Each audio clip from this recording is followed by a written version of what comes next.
Nice. Okay, so we're looking at how to protect your investment against the unknown. So basically, we're talking about diversification. So Warren Buffett said diversification is a protection against ignorance. That is saying that most investors shouldn't be picking stock. Like that, I mean, if you are not that good at it, he will advise people to just stay with the S&P. It's already, as in, just,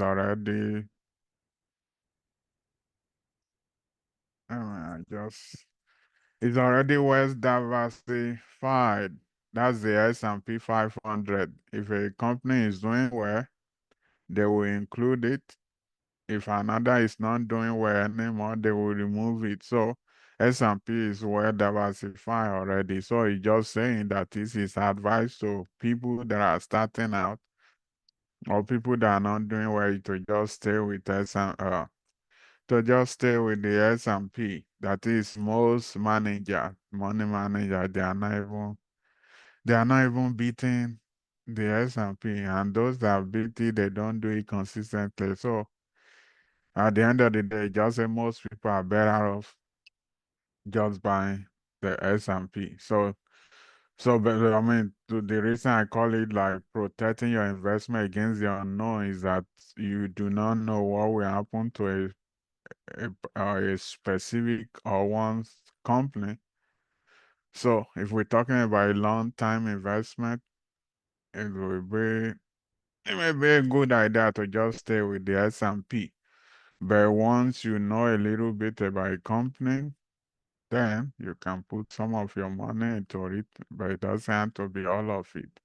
Just depends on your skill and your confidence level. So for me, like I said,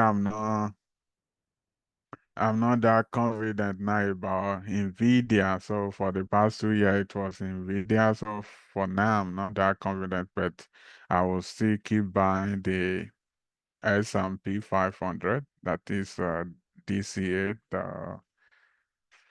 As in like buying the same amount every 2 weeks. So that's like a long time goal. So uh, I'm confident in American economy for in the long run that is you will come out fine in 10 years, 20 years. But each company, unless one know very, very much about them, some company can actually go out of business. All right, so another thing I want to say about diversification is it could be your best friend and it could be your worst friend. So that's Warren Buffett's friend that said that is like I said some week ago that diversification is not just like literally selecting a stock from each sector. If one do that, that stock that you selected or that you select may not do fine. So at the end of the day, you may even be doing worse than the S&P. That if you just like my own diversification method is I'm just gonna pick one stock or one company from each sector.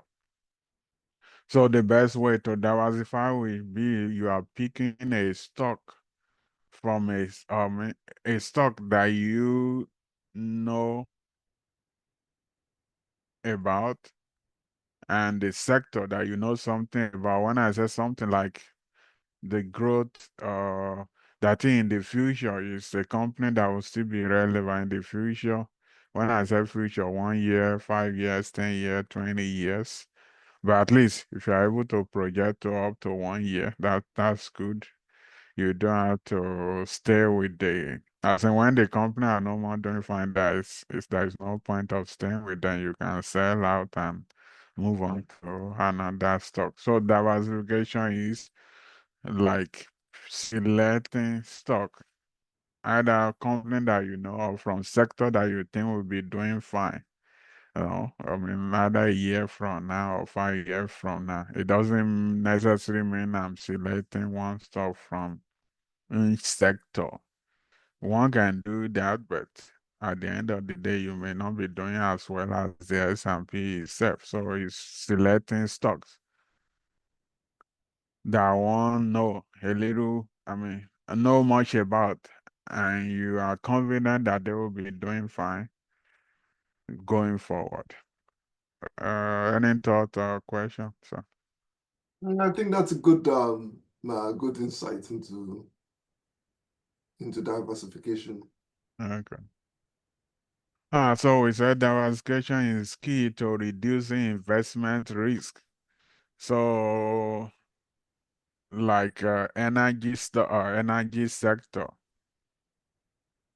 not all of them. When I say not all of them, the crude oil is not really doing fine, but the natural gas is doing fine in that sector.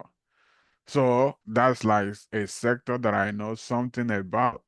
The reason being that when Trump won, he was talking about drill, baby, drill. That means they're talking about like allowing the energy company to drill more oil. Now, the natural gas one, they are the one transporting the oil.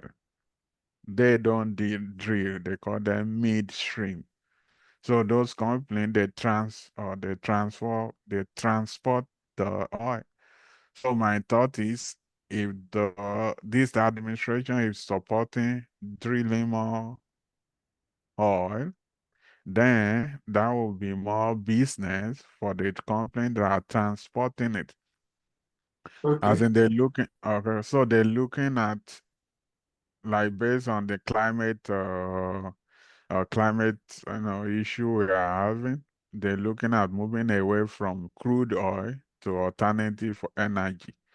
But from the looks of things, it's gonna take a while before we can actually move away from the crude oil. They were looking at 2035 to stop, what's it called? Production of cars that use oil. But some of those states or countries that are projecting that they already start changing their mind. So meaning most car companies now are making hybrid. That is, they could use electric as well as gas. So like they are moving back from their projection of moving away from crude oil. So my thought with that meaning that the company that are transporting the oil will still be relevant in the next 5, 10, probably 15 years. So that's my thought about them. And so the next step I have to take is, which are the companies that are doing fine in this natural gas? They transport natural gas, so that one at least houses, as in people use it for eating food and all of that. But the crude oil too, they are the one responsible for transporting it. So I'm just saying, to me, they will still be relevant in the next 5, 10 years. So if I'm gonna diversify into energy now, I won't buy the company that are drilling, which is like Exxon, Occidental. But I will look at companies that are transporting the oil, like EPD.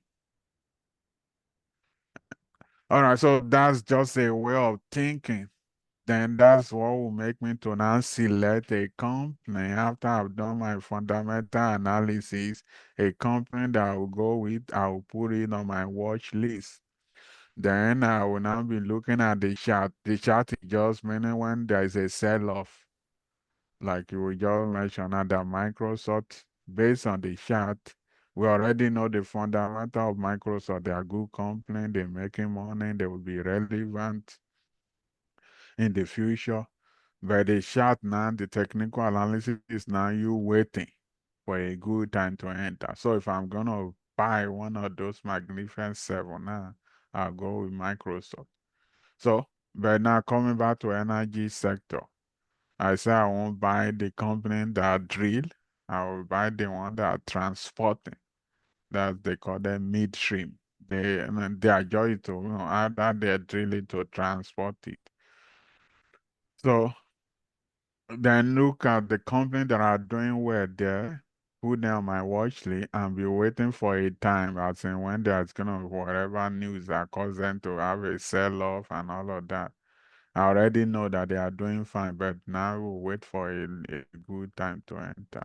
So that's the way I will go about diversification, not like, oh, today I'm buying out of there are 11 sectors. Today I'm just gonna buy one company from each sector. To me, that is not necessary. I will go with what the person called diversification. That it may be even worse than Mhm. the S&P. So diversification will be like you already have idea of how the company are doing, but just to spread out your risk, you buy them when it's a good time when they are discount. And I mean that is you are expanding your portfolio, not necessarily keep buying the same thing. But it's the job still have to be you. I mean, you still have to be the one doing the job of when to buy, how much of it to buy. So the diversification thing will still be, as in it require skill from you for you to beat the market or to make profit doing it. And any question? Yeah. How do you, which ones are the, I was trying to look at FinVis to look at, probably after to look at the, Is the it ones that showing it? supports, the ones that supports, transports. Are you able to see my screen? Yes. Okay, so these are the one that that transporting natural gas. EPD, Enterprises Product Partners. Okay. I have those ones. I have it. Oh, okay. All right. So once you know one of them, then on top here, then on top here is gonna give you about six or more. Which one? Oh, I okay. say Got on it. top here, then it's gonna give you other ones. Okay. So once you click on it, then compare their chart, then you can decide which one to go with all of. But all of these guys, they are they transport Uh, uh, oil or gases. So it tells you here it belongs to energy sector, but this is their own industry, oil and gas midstream. Midstream meaning they only transport. Upstream is like the one drilling, then downstream, those that actually make product from the gas or from the crude oil, whatever that. All right. So, but this is the reason for me picking for choosing one of these when I heard Trump saying, like during their inauguration, something or whatever, like they're gonna invest in or either permit drilling because okay. like the last administration did not, but they are just saying they will permit that. So, but based on that and like the electric car car company, they already stopped, as in they already stopped spending money on electric car. They are now going to hybrid. So all of that tells me that oil and I mean oil and gas will still be relevant at least in the next 5, 10 years. So, but for me, instead of buying the company that are three, but the reason being that these people pay more dividend than those that are drilling.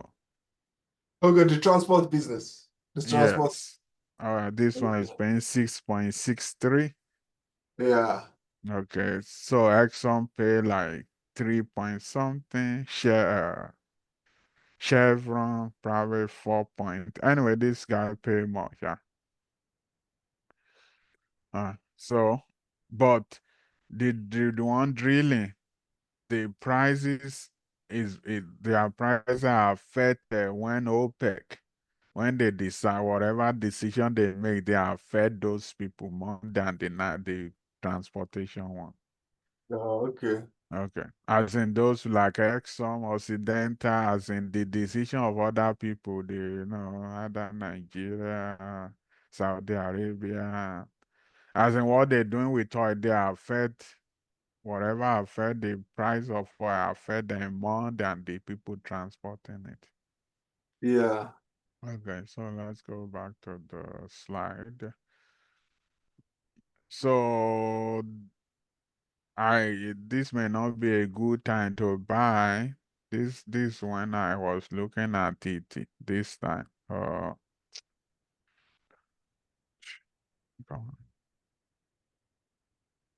Anyway, like over here will be good.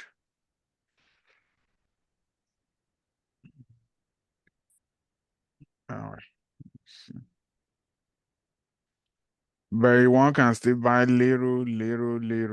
But I'm Okay. just saying that it may not be a good time to enter now. But at one point, it fell to 30 something here, like 2 days ago or something. So, but what I do is to like put this thing on watch list, already come out with my thought as a moment, like reason for buying them. Then I will now be, but then I started waiting for when it would be a good time. Not today, but meaning when it fell down, when it fell to 31 here. But I already make research after the president mentioned the three baby three. I already made research on this company. So another thing that I do is this is come here, the financials, click on it. It will tell you, you can check the dividend history here. You click on dividend.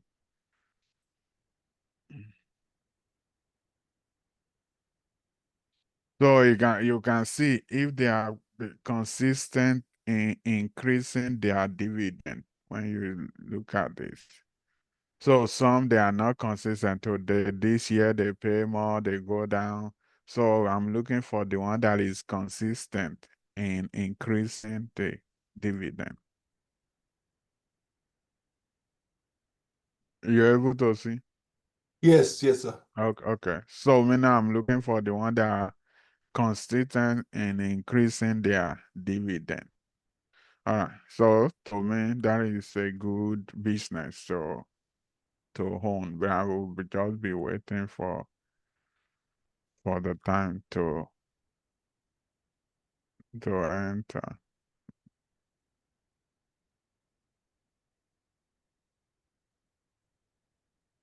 Oh, okay, going back here. So it says spread investment across dividend assets to minimize losses. Think of it like spreading risk across multiple baskets. But that is just the literal way of saying it, but we're saying the best way is for you to actually know something about the company that you are selecting. That is the company that one is selecting, that one is putting in his portfolio. You have to know something about them. That means not just literal selection. So it's based on your research, and you have to wait for a good time to enter them. So that's all. As in that depends on the person that is doing it now, that you have the knowledge of it, that it's not every time that is a good time, unless you want to do cost averaging to it. But there will be opportunity once you already make the research. You have a reason that is going to be relevant in the next 5, 10 years. Put it on your watch list and be waiting for opportunity. The opportunity may just be the whole general market, like on Monday. That was It wasn't about energy, it was just all sector actually went down on Sunday night. Okay, then that may be a good time for one to enter the oil and gas sector. All right, so diversification strategy. We says stock diversification, invest in various sector, technology, healthcare, etc. Consider company of different size, large cap, mid cap, and small cap. Asset allocation, no, include bond, real estate, commodity, and other asset, and geographical diversification. Invest in different companies from different countries. But for now, I'm not considering that, as in like investing in different country, but some probably later. But for now, I'm sticking with U.S. companies or industry. So lastly, we say you have to tailor your portfolio to your need. So that brings us back to the way to beat the market or the way to go about uh, diversification, that is not just a literal selection from each sector. One have knowledge of each sector, but you pick the sector you actually buy into depends on what you know about, I mean, that is happening at that time. But you have mindset that you don't have to keep buying from energy only. You have knowledge of each sector, but it doesn't mean you have to literally just buy from each one now. Wait for a good time to actually buy from that sector or select select industry from the sector based on what you know. So that will work out better than just like selecting stock just literally. So we say you should tailor your portfolio to your needs. So for me, like selling out Robinhood on Sunday, now it went down by 10%. That just to protect myself. I already put like a trailing stop. That's like you said it there. That is, uh, you understand what trailing stop means, sir? Yes, sir. Yes, sir. Okay. That he already said it 10%. That if for whatever reason, if it goes, the percentage shared by 10, they should sell me out. But I'm just saying that is selling out is because I already have another plan for the money. Last year, I wouldn't sell because I'm trying to optimize my tax for last year, but this year, as in this year, I can do. I mean, I can sell if there is a need for it. So that's because I have another need for that money that will give me like 18% interest. Oh, wow. Okay. So many selling it is not just because of what the market do. I already have a plan for it. I'm just wait. If it keep going as I plan, I will leave it there. But if it doesn't, I will not regret. There's no regret in it, but I'm just saying it's because I already have another plan for it.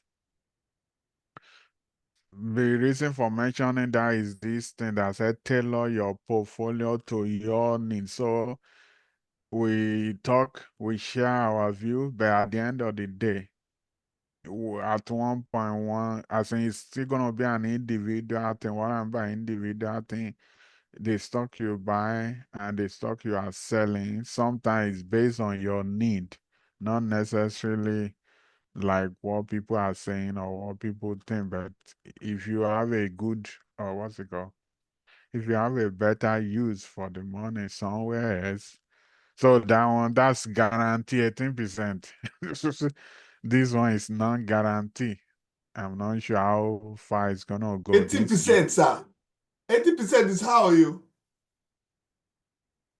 I said Yes, but that's 80%. it's gonna save me 18% instead of paying deep complex. That's like what's it called? I have a business loan Okay. that I'm paying them 18%. So, but instead of me spreading it out month by month, I can sell my stock and just pay them off. Okay. So meaning this, if I don't spread it out to pay them month by month for the next 12 months, I have saved myself 18% on that month. So meaning that's like, so I'm see bringing it back to tailoring your portfolio to your own needs. So if Robinhood doesn't keep going up as I plan, I already have somewhere to use the money that will pay. So it's guaranteed that I have to pay them 18%. Yeah. So I guess, but that's business loan. That's what's it called? I used to buy cars here and export it to Nigeria 2018 to 2022. Okay, so that's where the loan came about, buying cars and transporting them. So, but that's 18% they charge. So, but I'm just saying that's like a personal reason that I have that is, okay, if this one will not keep going up, I can sell it and pay these people off. I want to pay them their interest. That is just saving myself 18% for this year if I go that route. So we're saying tailor your portfolio to your needs. You can be conservative. That's like high in bond, low in stock. And your portfolio could be moderate. You have a balanced mix of stock as well as bond. And your portfolio could be aggressive, that is high in stock and low in bond. So it depends on one need, probably how old one is, when one is expected to stop working, meaning you have alternative income apart from your investment. All of those factor into what one should be buying, how much of it, which sector, no, and the mixture of your portfolio. All right, so that will be it today. That is how to protect ourselves against the unknown. We say we should go the route of diversification, but but it shouldn't just be a literal selection of stock from each sector. We should pick from each sector based on what we know at that particular time. And the amount you buy should depend on your risk tolerance. So all of the things we have talked about, we play into your sources, your risk tolerance. So, for example, probably about 6 months ago, I bought into Nvidia that time around June, but I put so much money into it that when it went down by 10% that day, as in something happened around May or something like that, I get so scared. So the next day, when the market opened, I sold like 7 shares out of it quickly. At that time, it was still 1,100 per share.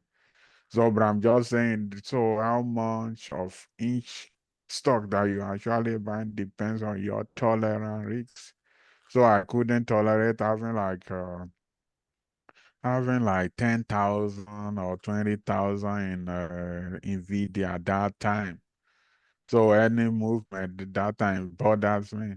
So I had to sell it down to three that I know, okay, whatever happened here, I can stay with it. But like the second day, it went up again. But I'm just Oh, saying, so all of the just depends on what you could tolerate, your knowledge of that company. okay. As in, how comfortable are you with the company? As in, you may not know a lot about it, then you just buy a little. But if you have more confidence in them, how they are doing business in their future, then you can buy more of it. But all of this is still a personal thing, like tailoring your portfolio to your need because your need will be different at different point in time. So by sharing together help us, I think at least it increases your knowledge of the market. But at the end of the day, what you're actually doing or how you apply the principle will still be like based on your own personal need. All right, any question related to this? Yes, we are talking about diversification and the personal need. Here's a Yes. question I think I'm just trying to think about is this, is that Okay. I know you talk about diversification, but when we're diversifying into, it's difficult to be diversified and stay with a single stock strategy.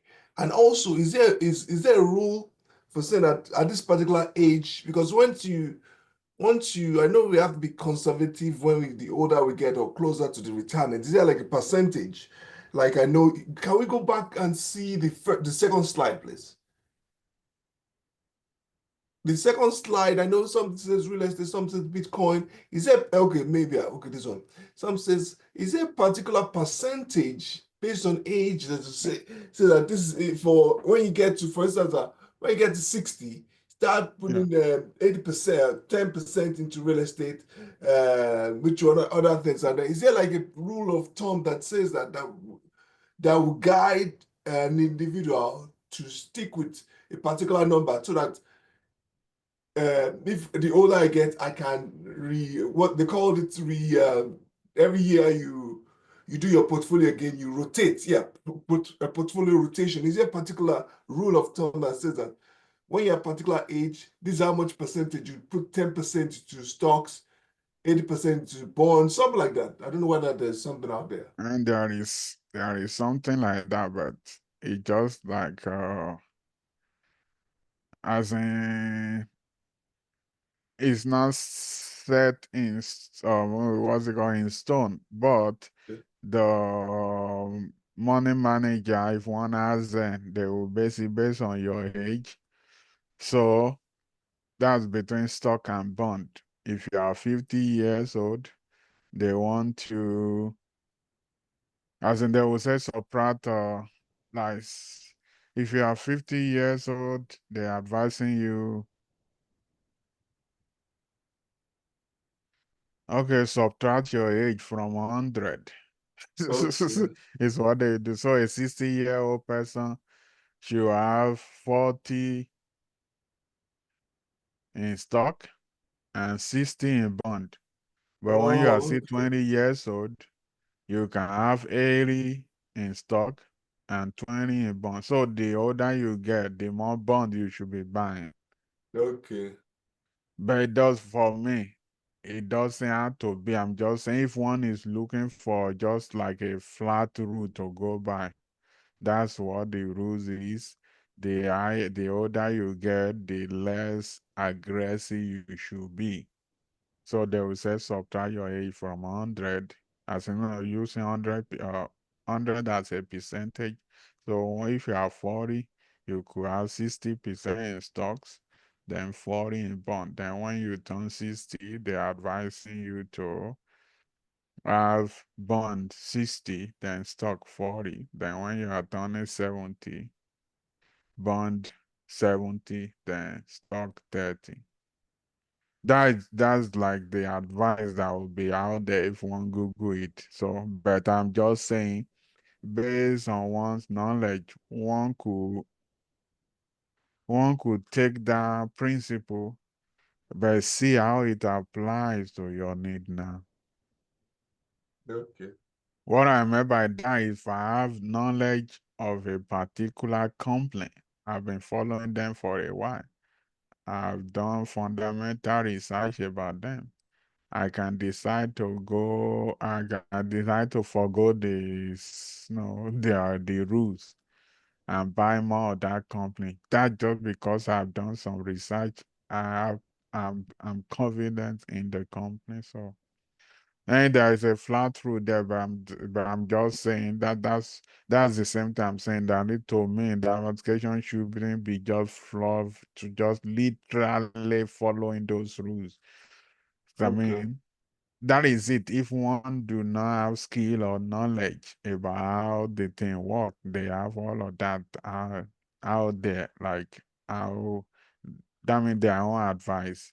But I'm saying as one become no, more knowledgeable, you take from what they are saying, but you can tailor it to your own need. Okay. Okay. Hmm. Alright. So let's stop the recording, then we just do a general discussion.